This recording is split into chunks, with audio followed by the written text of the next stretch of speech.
जे काही सांगितलंस ते मी सगळं ऐकलंय. मी हे आजी आणि आजोबांना जाऊन सांगणार. निरंजन गप्पा बाईस. आई सोड मला, जाऊन दे.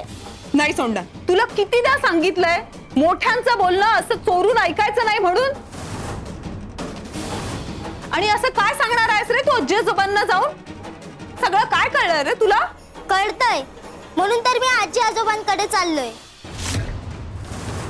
आई सोड मला. नाही सोडणार.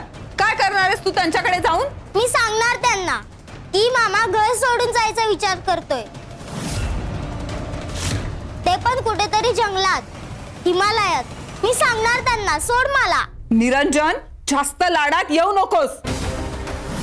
आणि हो निरंजन, हा तुझा मामा कुठेही चाललेला नाहीये रे बाबा. आम्ही मामाबद्दल नव्हतो बोलत, तर एका ऋषी मुनींबद्दल बोलत होतो आणि त्यांनी तसं केलं होतं. बहुतेक तू नीट काही ऐकलं नाहीयेस. नाही, मी ऐकलंय तसं. आजी आजोबा त्याला जाऊ देणार नाहीयेत हे तुला माहितीये, म्हणून तू त्याला सांगतेस असं. बरं बाबा, तुला वाटतंय ना मी जे काही बोलते ते खोटंय, तर हा तुझा मामाच तुला सांगेल. गोमुखा, आपण तुझ्याबद्दल नाही तर त्या ऋषी मुनींबद्दल बोलत होतो, हो ना गोमुखा?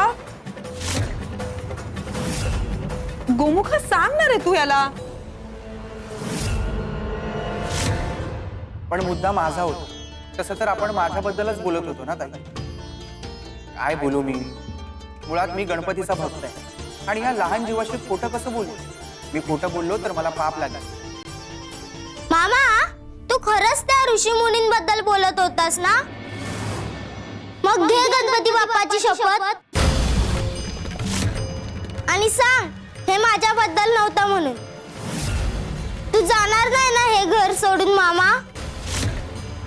जाऊ नकोस ना. बास झाला निरंजन. आता आता शांत बसला नाहीस ना तर याच काठीने तुला चांगला चोप देईन मी. अरे लहान मुलांनी अशा मोठ्यांना देवाच्या शपथा घालायला लावायच्या नसतात, नाहीतर बाप्पा तुझा कान कापेल. हा, तुला चालेल का रे देव बाप्पाने तुला शिक्षा केलेली? नाही ना? मग बाळा नीट वागायचं. हा, पण आई, खोटं बोलणाऱ्यांना पण देव शिक्षा करतो ना? मामा तर काहीच बोलत नाहीये. मग निरंजन आता बास झालं, नाहीतर याच काठीने तुला चांगला चोप देईन बघ. सांगशील आजी आजोबांना जाऊन? हा,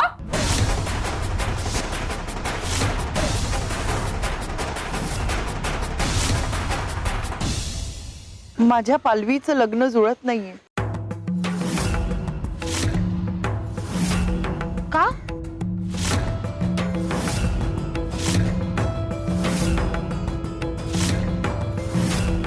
हे बघा, तुम्हाला संकोच वाटत असेल तर नका सांगू.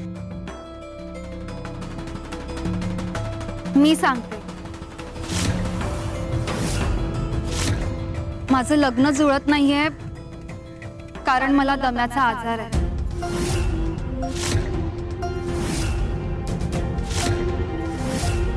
आणि हे सत्य मला कोणापासूनच लपवायचं नाहीये म्हणून सांगते.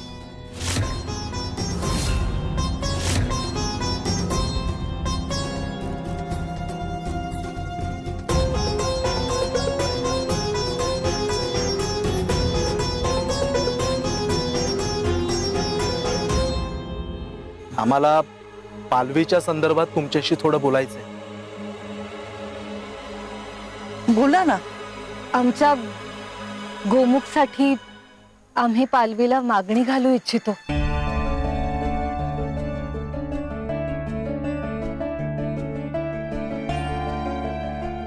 आमच्या कुटुंबात पालवी खूप सुखी राहील ह्याची मला खात्री आहे. तुमच्याबद्दल ऐकून आहोत आम्ही, पण असं अचानक? आम्हाला सून म्हणून तुमची मुलगी आवडली आणि आत्ताच तुम्ही म्हणाला होतात की खंडोबा सगळ्यांची चिंता दूर करतो. अहो मग खंडोबाने चिंता दूर केली की. स्वामींनी आम्हाला सांगितलं होतं की इथे नित्य खंडोबाच्या दर्शनाला यायचं.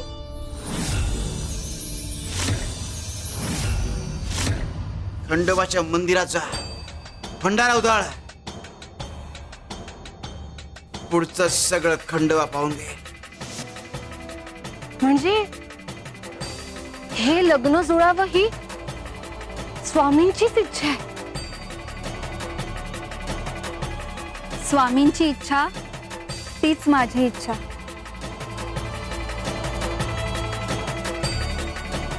आमचा मुलगा गोमुख तो लग्नाला तयारच होत नाही. हो, पण तुम्ही पहिला तुमच्या मुलाला माझ्या आजाराबद्दल सांगा. अहो पण तुमचा मुलगा तयार होईल का या लग्नाला?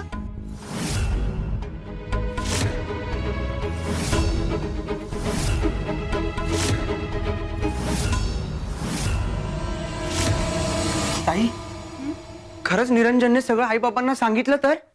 गोमुख, अरे नको लक्ष देऊ त्याच्याकडे, अजून तो फार लहान आहे. त्याला कुठे काय कळतंय. आणि मगाशी मी तुला म्हणाले ना की आपल्या माणसांना नेहमी असंच वाटत असतं की त्याने आपल्याला सोडून कुठेही जाऊ नये म्हणून. आणि इतके दिवस निरंजन इथे राहतोय. तुझा लळा लागला रे त्याला. आणि त्याचा तुझ्यावर खूप जीव आहे. सारखं मामा मामा करत असतो की नाही. आणि मग तू जर असं घर सोडून गेलास तर त्याला अजिबात आवडणार नाही. आणि म्हणूनच तो हे सगळं प्रेमाखातर बोलत होता. पण म्हणून तू मागे हटून चालणार आहे का? नाही ना. म्हणजे बघ, तू विचार कर आणि मग ठरव. मी तुला करच असं म्हणत नाहीये हो. हे सगळं त्या ऋषी मुनींच्या नशिबी होतं म्हणून त्यांनी ते करून दाखवलं. पण आता तू हे करायचं की नाही हे तू ठरव. शेवटी तुझं नशीब रे. ताई, तुझं बरोबर आहे. मगापासून मी पण तोच विचार करतोय. पण का कुणाच ठाऊक, माझं मन मला आतून सांगतंय की हे सगळं करण्याची आता वेळ नाही. म्हणजे ती वेळ अजून आलेलीच नाहीये. ताई, मला असं वाटतंय मी काही काळ इथेच राहून बाप्पाची सेवा केली पाहिजे. तू काही काळ इथं थांबशील रे, पण काळ थांबतो का आपल्यासाठी? बघ बाबा, नंतर खूप वेळ निघून गेलेली असेल आणि काही गोष्टी वेळेतच करायला हव्यात. मग नंतर विचार करून काही उपयोग नसतो बाबा. आणि बघ गोमुखा, तू जर इथे राहिलास ना तर आई बाबा तुझं लग्न लावतील आणि मग तुझ्या मागे संसार लागेल. आणि मग तू त्यात अडकत जाशील. आणि मग तुला बाकीचं काही साध्य करता येणार नाही. बघ रे बाबा, मला आपली काळजी वाटते तुझी म्हणून सांगते तुला. तुझंही खरं आहे. पण मी काय करू, मला काहीच कळत नाहीये ताई. हे बघ गोमुखा, आता मी काय सांगतेय ते नीट ऐक.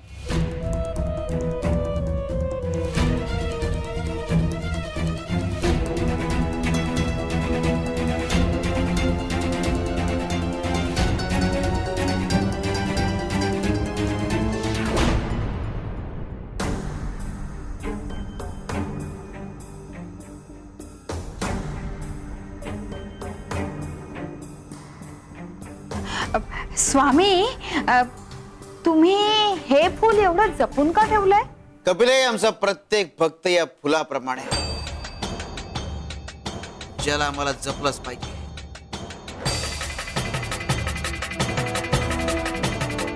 फक्त गणपतीची भक्ती करत असला काय किंवा इतर कोणाची, शेवटी ते आमच्यापर्यंत पोहोचणारच आहे. गोमुखा, काही लोक तुझं मन भरकटवण्याचा प्रयत्न करतायत, पण आमचं लक्ष आहे योग्य वेळ आली की आम्ही त्यांना धडा शिकवूच.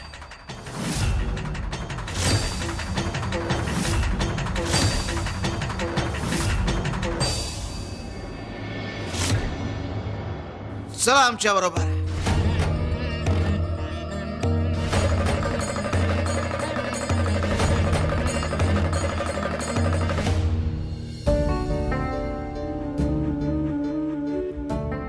गजाबा गजाबा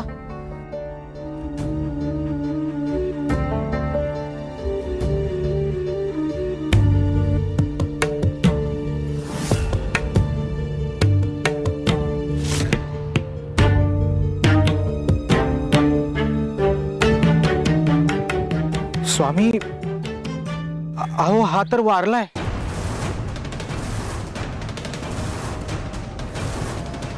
स्वामी स्वामी हा गजाबा हा गेली अनेक वर्ष इथे बसूनच भिक्षा मागायचा. आज तो मृत्यू पावला. माणूस गरीब असो अथवा श्रीमंत, मृत्यू अटाळे. पण याचा मृत्यू हा असा गरिबीत नाही तर ऐश्वर्यात आणि अजून काही काळ जगून झाला असता. स्वामी म्हणजे सांगतो, पण त्याआधी याला पोचवायची व्यवस्था करा. हो स्वामी.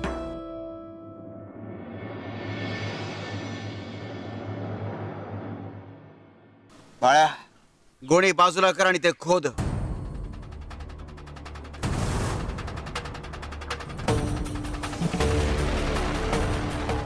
जशी आज्ञा स्वामी.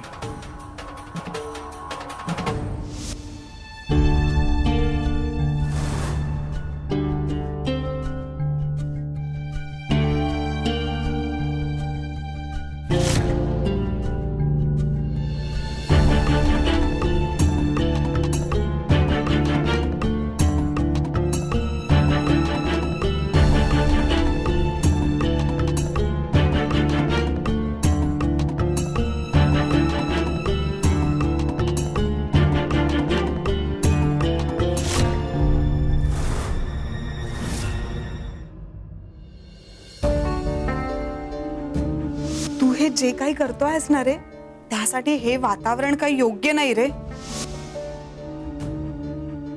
मुळात या सगळ्या गोष्टी लिहायला, सुचायला, रचायला शांतता आणि एकांत लागतो. हो,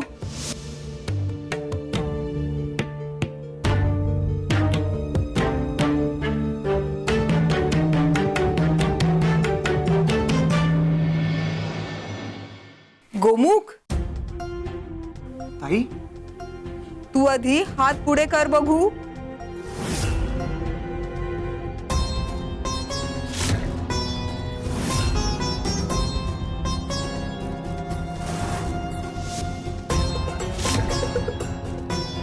ताई हे सगळं काय? तुझ्या प्रश्नाचं उत्तर. तुला अनेक प्रश्न पडली आहेत ना, तू नक्की काय करावं या सगळ्याचं उत्तर तुला आत्ताच मिळेल बघ. माझ्यापेक्षा बाप्पाच तुला यातून आता योग्य मार्ग दाखवेल बघ. मी आता तुला काहीच सांगणार नाही बघ. तू सरळ बाप्पाचा कौल घे आणि मोकळा हो. बर. आता एक काम कर, हा नारळ तू बाप्पाच्या चरणी ठेव आणि नारळाची शेंडी आपल्या दिशेला कर आणि डोळे मिटून मनोभावे नामस्मरण कर. हो, जर ही शेंडी बाप्पाच्या दिशेने वळली तर मग समजायचं की बाप्पाने आपल्याला सकारात्मक कौल दिलाय. जर नारळाची शेंडी वळली नाही तर तुझं मन सांगेल ते कर बाबा. ठीक आहे ताई, मी सगळं तसंच करतो.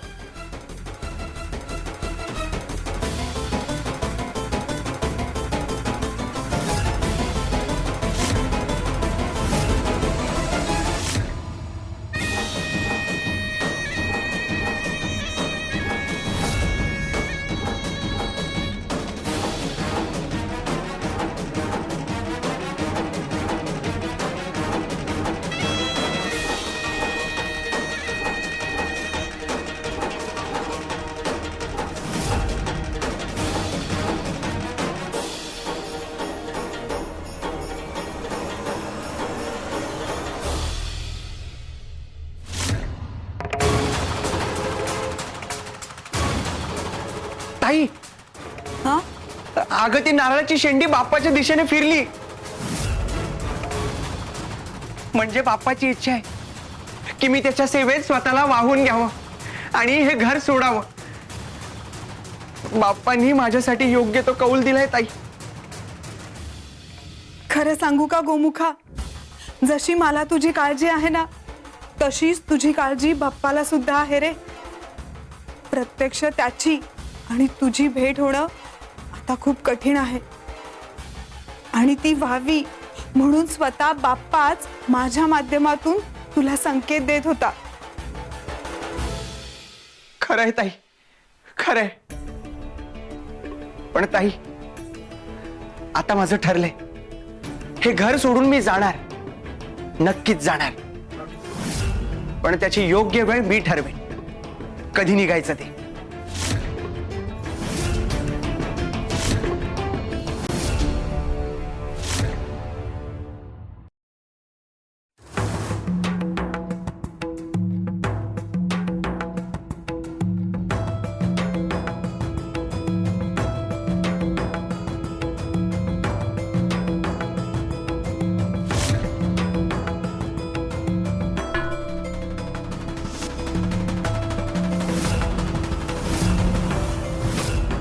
स्वामी,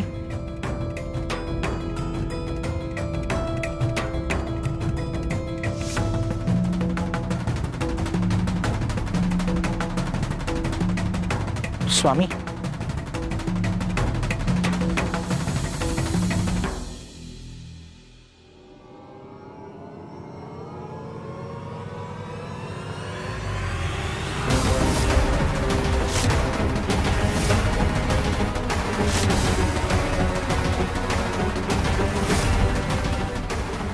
सोना गया दे.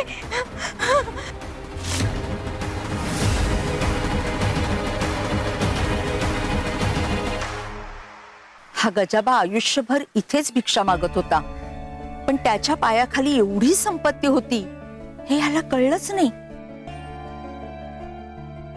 आम्ही या गजाबाला सांगितलं होतं, पायाखाली बघ, आळस सोड, कष्ट कर. पण याने आमचं ऐकलं नाही. याला तो अर्थ कळलाच नाही. स्वामी, अहो हे तर गजाबाचं झालं. आमचं काय? तुमच्या अंतरात सुद्धा सुखाचा साठा आहे. अंतर्मुख होऊन भक्ती केली, भगवंताचं नामस्मरण केलं तर कळेल की भगवंत तुमच्या आतच आहे. अरे देवाला बाहेर काय शोधताय, देवाला तुमच्या आत शोधा. अनेक जण तीर्थाटन करतात, संन्यासाला जातात, हिमालयात जातात, पण देव सापडत नाही, कारण देव तुमच्या आत आहे. आत बाहेर एकच तत्व आहे. त्यासाठी कुठेही भ्रमण करायची गरज नाही. वेळ जाण्याआधी ही गोष्ट करणं महत्वाचं आहे. शिव शंकर शंभो.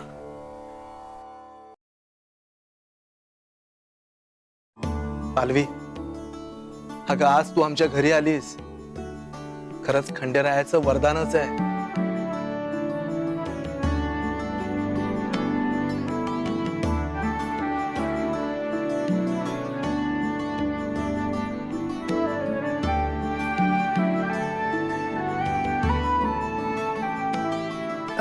बाबा, ही मुलगी कोण आणि या काकू?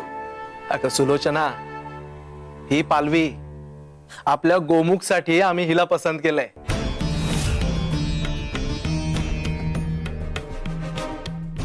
अरे वा, किती गोड आहे ही मुलगी. खूपच साधी आहे, पण छान आहे. अरे मी गोमुखला घेऊन येते.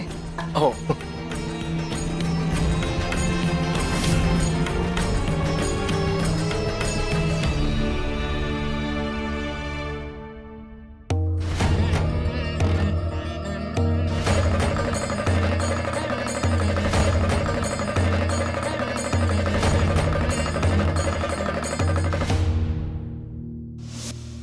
अरे देवा, दुर्वाच नाहीत.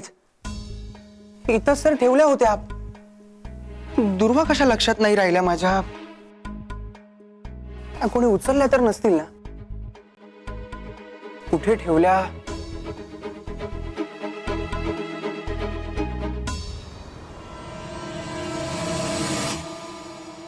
अरे गोमुखा हा? काय झालं तू एवढा अस्वस्थ काय अगं आई दुर्वाच नाहीयेत. दुर्वा नसतील तर गणपतीची पूजा कशी करणार? अरे त्या दुर्वा सोड, तू आधी बाहेर ये बघू. का? तुला बघायला मुलीकडची मंडळी आली. मुलीकडची मंडळी?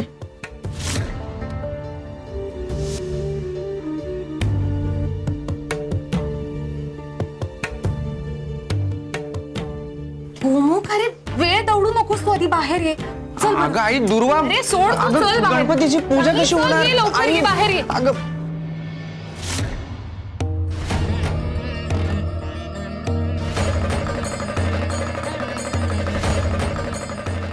शिव शंकर शंभो